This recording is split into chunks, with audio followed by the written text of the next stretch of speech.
So a big part of my interest in BJJ has to do with the wars and how me personally, I'm not as big of a fan of seeing people get, you know, beat to shit anymore. Like people kicking the shit out of people or punching the shit out of people, kneeing the shit out of people, elbowing, hitting people on the ground. I'm just not as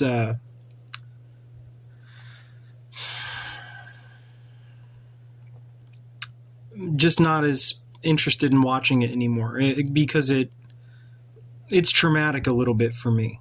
And I watched so much of it. I would buy every pay-per-view, and then towards the end, every UFC pay-per-view, and then towards the end, after the pay-per-view, I would get depressed. MMA is a depressing sport because you see, like if you see many people come and go in an ugly way. You see a guy like Chuck Liddell, you fall in love with him as a fan, right? And then you see him get his brains blown out, and then you see him turn into what he turned into. That kind of a thing with his speech, right? That's from Damage in the Ring, right? And so I'm just not a huge fan of watching striking sports anymore, but I love watching BJJ.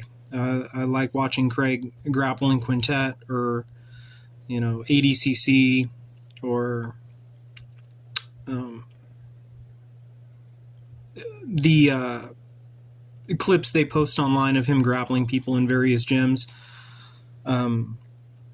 like Bang Dao or American Grapplers, anything like that, where he was, doing that kind of shit. I like watching that stuff. So that's where we're at. That's why I'm a karate guy. I understand that. I did some BJJ when I was younger, but for the most part, like I believe in the karate idea. But I'm a fan of Brazilian Jiu-Jitsu, and I don't disregard it, not even a little bit. I take somebody's cauliflower ears very seriously because they can play with somebody like a pillow on the ground. You know what I mean? That's the reality of Brazilian Jiu-Jitsu. And it's just, you're always just a half second away from getting trapped in an arm triangle submission. So I respect BJJ. Even in the streets, I respect BJJ. Right? People say, oh, well, yeah, there's a lot of variables, but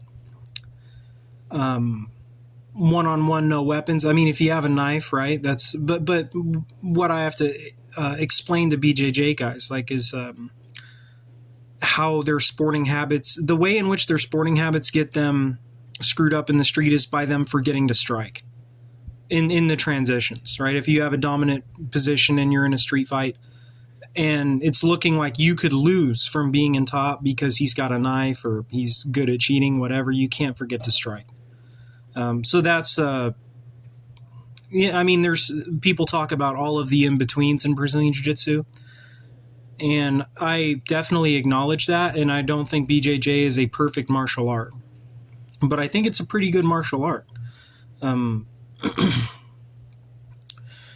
So that's where we're at as far as dual escape, grappling, and then Finkelkroy, the very nice, very expensive brand of poker table, right? Big oval, FBO, Casino Pro is what they say. Finkelkroy Big Oval Casino Pro.